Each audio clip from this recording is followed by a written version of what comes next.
భారతదేశపు priority world వైడ్గా ఎలా పెరుగుతోంది అనడానికి సజీవ సాక్ష్యం నిన్ననే ట్రంప్ పుతిన్ మీటింగ్ జరిగింది అలస్కాలో. దాని మీద చర్చోపచర్చలు నడుస్తున్నాయి.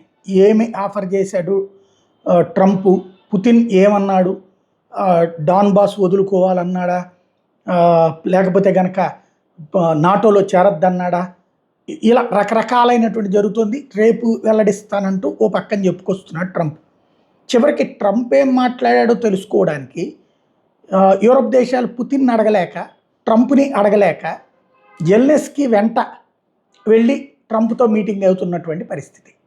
అంతగా సిచ్యుయేషన్ ఉంటే ట్రంప్తో మాట్లాడొచ్చినటువంటి పుతిన్, రష్యా అధ్యక్షుడు, భారతదేశానికి ఫోన్ చేశాడు, నరేంద్ర మోడీకి ఫోన్ చేశాడు, చర్చల సారాంశాన్ని ఎక్స్ప్లెయిన్ చేశాడు.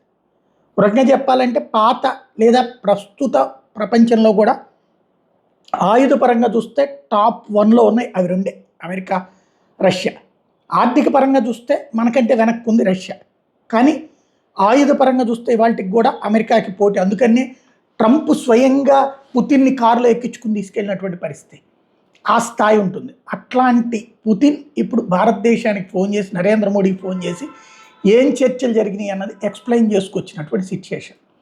ఓ రకంగా నేను పార్థసారథి పొట్లూరు గారికి సంబంధించిన కథ టైప్లో భారతదేశంకి ముడిపడి ఉంది. భారతదేశాన్ని ఇబ్బంది పెట్టాలనుకుంటున్నటువంటి వేళ ట్రంప్ తీసుకొచ్చినటువంటి ఎంత ప్రయారిటీ ఇస్తున్నాడు ఇండియాకి అనడానికి సాక్ష్యంగా కనబడుతుంది.